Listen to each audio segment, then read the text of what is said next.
شوہر کا بیوی بچے چھوڑ کر باہر ملک میں رہنا۔ اگر کوئی شخص پاکستان میں خوشحال ہو لیکن پھر وہ اپنے بیوی بچوں کو چھوڑ کر کینیڈا جانا چاہتا ہے اور وہاں سے 5 سال بعد واپس آئے گا اور بیوی اس سے اصرار کرے کہ تم میرے پاس رہو، تو شوہر پر بیوی کی بات کو سننا کس حد تک ضروری ہوگا؟ زوجہ عبداللہ: بیوی اگر جوان ہے تو پھر شوہر اتنے لمبے عرصے کے لیے بیوی کی مرضی کے بغیر ملک سے باہر نہیں رہ سکتا۔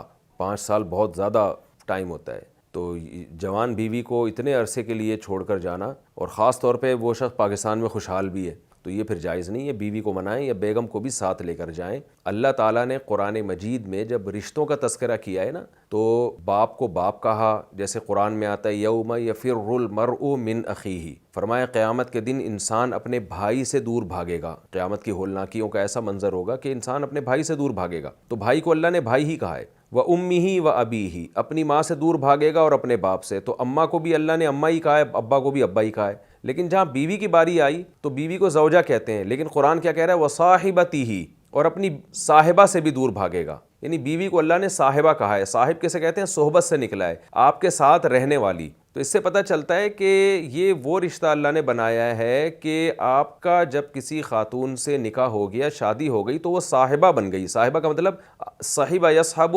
صحبتاً کا معنی ساتھ رہنا۔ اب وہ آپ کے ساتھ پھلترو کی طرح چپک گئی ہے زندگی بھر کے لیے۔ اب آپ جہاں جہاں جائیں گے وہ آپ کے ساتھ جائے گی۔ پھلترو ہوتا ہے نا قمیض میں چپک جاتا ہے، آپ جتنا بھی یوں یوں یوں کریں، آپ نے دیکھا ہوگا کہ بعض دفعہ دھاگا کوئی لگ جاتا ہے، آپ انسان بیزار آ جاتا ہے، اس کو یہاں سے ہٹاؤ تو ہاتھ پہ لگ گیا، آپ نے اس ہاتھ سے یوں ہٹایا تو اس ہاتھ پہ لگ گیا، پھر آپ نے یوں کیا تو ادھر لگ گیا۔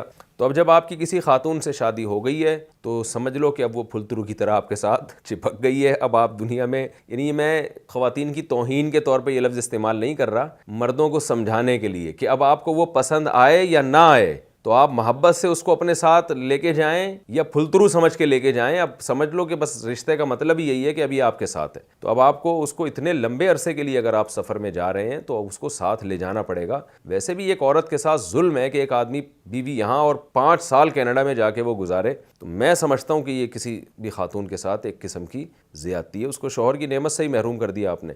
تو بہرحال شوہر کی بیوی کی مرضی کے بغیر رہ نہیں سکتا، تو اللہ نے قرآن میں صاحبہ فرمایا کہ ساتھ ہے، تو اب سفر میں بھی ساتھ، حضر میں بھی ساتھ۔ ہاں کبھی وقتی سفر ہوتے ہیں، ادھر ادھر انسان کو ضروری جانا ہوتا ہے، اس میں نہ لے کے جائے، لیکن اتنے لمبے عرصے کے لیے یہ بالکل بھی مناسب نہیں ہے۔